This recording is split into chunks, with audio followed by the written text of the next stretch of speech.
ഇതൊരു തിരഞ്ഞെടുപ്പിന്റെ കാലമാണ്. ഒരുപാട് ചോദ്യങ്ങൾ ഉയരുന്ന കാലം. ആ ചോദ്യങ്ങളിൽ ഏറ്റവും മുഴങ്ങി കേൾക്കുന്ന ചോദ്യം വീടെവിടെ എന്ന ചോദ്യമാണ്. സംസ്ഥാന സർക്കാർ ചോദിക്കുന്നുണ്ട്, മുഖ്യമന്ത്രി ചോദിക്കുന്നുണ്ട്, സൈബർ സ്പേസ് ചോദിക്കുന്നുണ്ട്, ചില മാധ്യമങ്ങളും ചോദിക്കുന്നുണ്ട്. വീടെവിടെ? ന്യായമായ ചോദ്യമാണ്. വയനാട്ടിലെ ദുരന്തം അനുഭവിച്ച മനുഷ്യന്മാർ 2 വർഷത്തോടെടുക്കുമ്പോൾ വീടെവിടെ എന്ന ആ ചോദ്യം ഉയരേണ്ടുന്ന ചോദ്യം തന്നെയാണ്. പക്ഷേ എന്റെ സംശയം, വീടെവിടെ എന്ന ആ ചോദ്യം ആദ്യം ചോദിക്കേണ്ടത് പ്രതിപക്ഷത്തോടാണോ അതോ ഈ സംസ്ഥാനം ഭരിക്കുന്ന സർക്കാരിനോടാണോ? ഞാൻ പറയും, ആ ചോദ്യം ചോദിക്കേണ്ടത് സംസ്ഥാന സർക്കാരിനോടാണ്. കാരണം ഞാനും നിങ്ങളും നമ്മളും ഒന്നിച്ചു നിന്ന് 778 കോടി രൂപ വയനാടിനെ പുനരുജ്ജീവിപ്പിക്കുവാൻ വേണ്ടി ദുരിതാശ്വാസ നിധിയിലേക്ക് അടച്ചത് സംസ്ഥാന സർക്കാരിലാണ്. സംസ്ഥാന സർക്കാരിന്റെ CMDRFിലേക്കാണ് നമ്മൾ ആ തുക കൈമാറിയിട്ടുള്ളത്. ആ തുക വെച്ചിട്ട് ഈ 2 വർഷം എടുക്കുമ്പോൾ ഈ സംസ്ഥാന സർക്കാർ എന്തെല്ലാമാണ് ചെയ്തിരിക്കുന്നത്? ദുരന്തമുണ്ടായി കൃത്യം 20 മാസമാകുമ്പോൾ ഈ സംസ്ഥാന സർക്കാർ പൂർത്തീകരിച്ച് ആ വീടുകളിൽ താമസിക്കുന്ന ഒരു മനുഷ്യനെങ്കിലും നിങ്ങൾക്ക് വയനാട്ടിൽ കാണിച്ചു തരാൻ കഴിയും? ഇല്ല. അപ്പോൾ നിങ്ങൾ പറയും, സംസ്ഥാന സർക്കാർ 178 വീടുകൾ കൈമാറിയില്ലേ? 178 വീടുകൾ കൈമാറുന്നൊരു ചടങ്ങ് നടത്തി. അത് PR-ന് വേണ്ടി, തെരഞ്ഞെടുപ്പുമായി ബന്ധപ്പെട്ട് പെരുമാറ്റച്ചട്ടം വരുന്നതിന് മുമ്പ് PR-ന് വേണ്ടി ഉപയോഗിക്കുകയും ചെയ്തു. പക്ഷേ ആ 178 വീടുകളിൽ ഒന്നിലെങ്കിലും ആളുകൾക്ക് താമസിക്കാൻ കഴിയുന്നുണ്ട്? ഇല്ല. കാരണം മഹാഭൂരിപക്ഷ വീടുകളിലും ഇലക്ട്രിഫിക്കേഷൻ പൂർത്തീകരിച്ചിട്ടില്ല. ചില വീടുകളിൽ പ്ലംബിംഗ് ആക്ടിവിറ്റീസ് പൂർത്തീകരിച്ചിട്ടില്ല. പിന്നെ എങ്ങനെയാണ് ആ വീട്ടിൽ മനുഷ്യന്മാർ താമസിക്കുക? ഇന്ന് നമ്മൾ ഈ സംസാരിക്കുന്ന ദിവസം വരെ വയനാട്ടിലെ സർക്കാർ കൈമാറിയ ഒരു വീട്ടിൽ പോലും ഒരാൾ പോലും താമസിക്കുന്നില്ല എന്ന കണക്ക് നിങ്ങൾ എത്ര പേർക്ക് മുന്നിൽ ഈ കേരളത്തിലെ മുഖ്യധാരാ മാധ്യമങ്ങൾ എത്തിച്ചിട്ടുണ്ട്? ഇനിയും ഇതുവരെ നമ്മൾ അക്കൗണ്ട് ചെയ്തിട്ടില്ലാത്ത, ഓഡിറ്റ് ചെയ്തിട്ടില്ലാത്ത ചില കണക്കുകളിലേക്ക് കിടക്കാം. വയനാട്ടിൽ ആകെ മുഖ്യമന്ത്രിയുടെ ദുരിതാശ്വാസ നിധിയിലേക്ക് നമ്മൾ സംഭാവന ചെയ്ത തുക 778 കോടി രൂപ. ആ 778 കോടി രൂപയിൽ സംസ്ഥാന സർക്കാർ ടൗൺഷിപ്പ് നിർമ്മിക്കുവാൻ വേണ്ടി മാത്രം ചെലവഴിക്കുന്ന തുക 299. അതായത് മിച്ചം 479 കോടി. അതിലേക്ക് കടക്കാം. ഈ 299 കോടി രൂപയ്ക്ക് വയനാട്ടിൽ ടൗൺഷിപ്പ് നിർമ്മിക്കുവാൻ കരാറ് കൊടുത്തിരിക്കുന്നത് ഊരാളുങ്കൽ ലേബർ സൊസൈറ്റിക്കാണ്. ഊരാളുങ്കൽ 299 കോടി രൂപയുടെ വയനാട്ടിലെ പുനർനിർമ്മാണ പാക്കേജ് കൊടുക്കുമ്പോൾ യാതൊരു വിധമായ ടെൻഡർ നടപടികളും പാലിക്കപ്പെട്ടിട്ടില്ല. നമ്മൾ അപ്പോഴൊന്നും ചോദിച്ചിട്ടില്ല, ഇതിനകത്ത് അഴിമതിയില്ലേ, എങ്ങനെയാണ് ടെൻഡർ ഇല്ലാതെ 299 കോടി രൂപ ഊരാളുങ്കലിൽ കൊടുക്കുന്നതെന്ന ചോദ്യം നമ്മൾ ചോദിക്കാത്തത് ഒരു ദുരന്തത്തിന്റെ സമയത്ത് ചില ആളുകൾ സൂചിപ്പിക്കുന്നത് പോലെ ശവത്തിൽ നിന്ന് മോട്ടിക്കുന്ന പണി ഈ സർക്കാർ കാണിക്കില്ല എന്ന നമ്മുടെ തെറ്റിദ്ധാരണ കൊണ്ടാണ്. ഇനി ആ കണക്കിലേക്ക് തന്നെ നമുക്ക് പോകാം. നിങ്ങൾക്കൊരു കാര്യം അറിയും, വയനാട്ടിൽ ആ ദുരന്തത്തിൽ മൊത്തം എത്ര മനുഷ്യന്മാർ കൊല്ലപ്പെട്ടിട്ടുണ്ട് എന്നോ ആകെ എത്ര മനുഷ്യന്മാരെയാണ് കാണാതെ പോയതെന്നുള്ള കൃത്യമായ ഒരു കണക്ക് ഇന്നത്തെ ദിവസം വരെ സംസ്ഥാന സർക്കാരിന്റെ കയ്യിലില്ല. സംസ്ഥാന സർക്കാരിന്റെ കണക്കിൽ വയനാട്ടിൽ വീട് നഷ്ടമായ ആകെ ആളുകളുടെ എണ്ണം 487 ആ 487 പേരിൽ 85 ആളുകൾ പറഞ്ഞു, ഞങ്ങൾക്ക് സംസ്ഥാന സർക്കാർ നിർമ്മിക്കുന്ന വീട് വേണ്ട, പകരം അതിനാവശ്യമായിട്ടുള്ള നഷ്ടപരിഹാര തുക നൽകിയാൽ മതി. അപ്പോൾ സംസ്ഥാന സർക്കാർ നിർമ്മിക്കേണ്ട വീട് 402. ഈ 85 കുടുംബങ്ങൾക്ക്, ആ 85 കുടുംബങ്ങൾക്ക് വീട് നിർമ്മിക്കാനായി സംസ്ഥാന സർക്കാർ കൊടുത്തത് 15 ലക്ഷം രൂപയാണ്. അതായത് വയനാട്ടിൽ വീട് നഷ്ടമായ ഒരു മനുഷ്യന് ഒരു വീടിനെ സംസ്ഥാന സർക്കാർ കണക്കാക്കുന്നത് 15 ലക്ഷം രൂപ. അങ്ങനെ നോക്കുമ്പോൾ ഈ സംസ്ഥാന സർക്കാർ ആകെ വയനാട്ടിൽ നിർമ്മിക്കുവാൻ തീരുമാനിച്ചിരിക്കുന്നത് 410 വീടുകളാണ്. ആ 410 ഗുണം 15 ലക്ഷം. അങ്ങനെ നോക്കുമ്പോൾ ഈ 410 വീടുകൾക്ക് ചെലവാകുന്നത് 61 കോടി 50 ലക്ഷം രൂപയാണ്. പോട്ടെ, ഇനി അവിടെ സ്ഥലം നന്നാക്കാനും അതുപോലെ തന്നെ വീടിൻ്റെ മെച്ചപ്പെട്ട അവസ്ഥയ്ക്കുമൊക്കെ വേണ്ടിയിട്ട് 1000 സ്ക്വയർ ഫീറ്റുള്ള ആ വീടിന് ഒരു 20 ലക്ഷം രൂപ വെച്ച് നമുക്ക് കൂട്ടാം. അപ്പോഴും 82 കോടി രൂപയാണ് അവിടെ വീട് നിർമ്മിക്കുവാനായി ആകെ ചെലവഴിക്കപ്പെടുന്ന തുക. ഇനി ടൗൺഷിപ്പാണ്, റോഡ് വേണം, അംഗനവാടി ഉണ്ടെന്ന് പറയുന്നു, പാർക്ക് ഉണ്ടെന്ന് പറയുന്നു. അതിനെല്ലാം കൂടി ഒരു 10 കോടി കൂടി മാറ്റിവെച്ചാൽ പോട്ടെ, എല്ലാം കൂടെ ചേർന്നൊരു 100 കോടി രൂപ. അതും വിട്ടേക്കൂ, 150 കോടി രൂപ.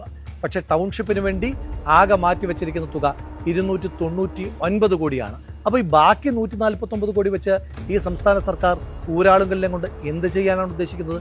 അത് വയനാട്ടിൽ എന്തെങ്കിലും നിർമ്മിക്കുവാൻ വേണ്ടിയിട്ടാണോ അതോ CPM-കാർക്ക് വയർ നിറയ്ക്കുവാൻ വേണ്ടിയിട്ടാണോ എന്ന് നിങ്ങൾ തന്നെ പറയേണ്ടുന്ന കണക്കാണ്. അപ്പോൾ സർക്കാരിൻ്റെ ദുരിതാശ്വാസ നിധിയിലെ ബാക്കി പണത്തെപ്പറ്റിയും ഈ 299 കോടി രൂപയിലെ ബാക്കിയെപ്പറ്റിയുമൊക്കെ നമുക്ക് ഓഡിറ്റ് ചെയ്യണ്ടേ? ഓഡിറ്റ് ചെയ്യാനുള്ള അവകാശം നമുക്കുണ്ട്. കാരണം അത് പ്രതിപക്ഷം കൂടി കൊടുത്ത പൈസയാണ്. കർണാടക സർക്കാർ രാഹുൽ ഗാന്ധിയുടെയും പ്രിയങ്ക ഗാന്ധിയുടെയും KC വേണുഗോപാലിൻ്റെയും ഒക്കെ സമ്മർദ്ദത്തിൻ്റെ ഭാഗമായി 20 കോടി രൂപയാണ് സംസ്ഥാന സർക്കാരിന് ഭവന നിർമ്മാണത്തിന് വേണ്ടിയിട്ട് കൊടുത്തിരിക്കുന്നത്. അതുപോലെ തന്നെ കേരളത്തിലെ UDF-ന്റെ MLA-മാർ, പ്രതിപക്ഷ നേതാവ് അടക്കമുള്ള ആളുകൾ, MP-മാർ, അവരെല്ലാവരും വയനാട് ദുരിതാശ്വാസ നിധിയിലേക്ക് പണം കൈമാറിയിട്ടുണ്ട്. അപ്പം നമുക്ക് കൂടി അവകാശപ്പെട്ട ഈ സംസ്ഥാനത്തിൻ്റെ പൊതുവായ പണം, ആ പണം എങ്ങനെയൊക്കെ ചിലവഴിക്കപ്പെട്ടു എന്നതിനെപ്പറ്റി കൃത്യമായ കണക്ക് നമുക്കറിയണം.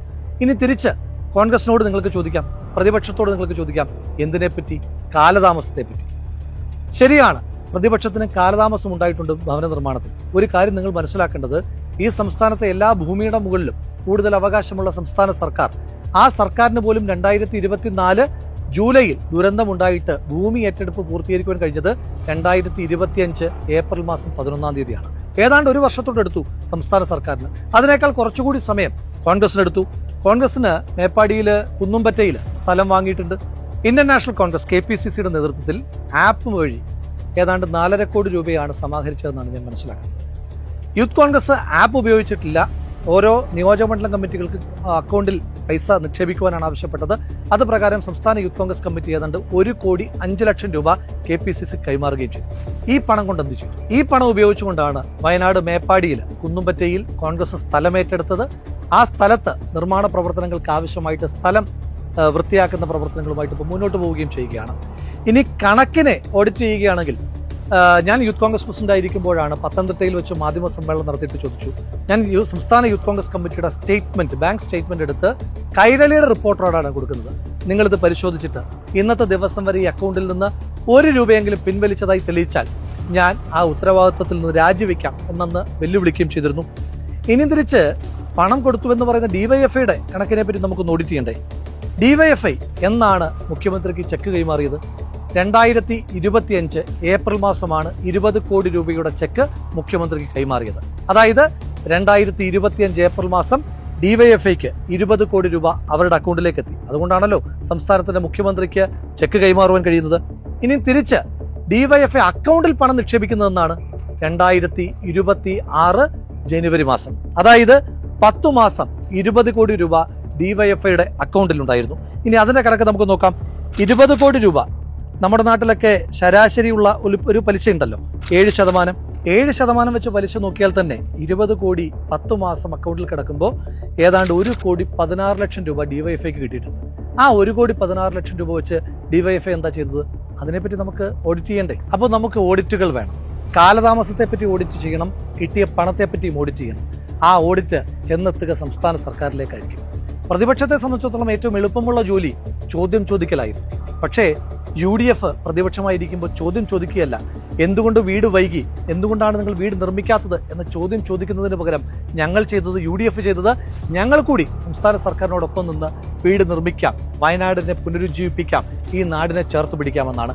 അങ്ങനെ കൺസ്ട്രക്റ്റീവായിട്ടുള്ള, അങ്ങനെ പ്രൊഡക്റ്റീവായിട്ടുള്ള, പ്രോഗ്രസീവായിട്ടുള്ള ഒരു പ്രതിപക്ഷത്തെ ഇങ്ങനെ ഓഡിറ്റ് ചെയ്തുകൊണ്ടേയിരിക്കുന്ന സമയത്ത് നിങ്ങൾ സംസ്ഥാന സർക്കാരിനോടുള്ള ചോദ്യങ്ങൾ മറന്നു പോകാതിരിക്കുവാൻ പ്രത്യേകം ശ്രദ്ധിക്കണം. വല്ലാതെ ഉത്സാഹം കാണിക്കുന്ന ചില മാധ്യമങ്ങളോട് ചോദിക്കുന്നു, നിങ്ങൾക്കും ഉണ്ടായിരുന്ന കമ്മിറ്റ്മെന്റ്, നിങ്ങളും വയനാട്ടിൽ ടൗൺഷിപ്പുകളെ പറ്റിയിട്ടൊക്കെ പറഞ്ഞിരുന്നു, ആ ടൗൺഷിപ്പുകളുടെ പണി എന്തായി എന്ന് കൂടി നിങ്ങൾ തന്നെ ഒരു ആത്മപരിശോധന നടത്തണ്ടേ? ചോദ്യങ്ങൾ ഉണ്ടാകണം, ഉത്തരങ്ങളും വേണം. പക്ഷെ ചോദ്യങ്ങൾ പണം വാങ്ങി ഏകപക്ഷീയമാകരുത്, സംസ്ഥാന സർക്കാരിന് വേണ്ടിയിട്ടുള്ളതാകരുത്. നമുക്കൊരുമിച്ച് സർക്കാരിനോട് ചോദിക്കാം, ഒപ്പമുള്ള ചോദ്യങ്ങൾ പ്രതിപക്ഷത്തോടും ചോദിക്കാം. ചോദ്യങ്ങൾ ചോദിച്ചു തന്നെ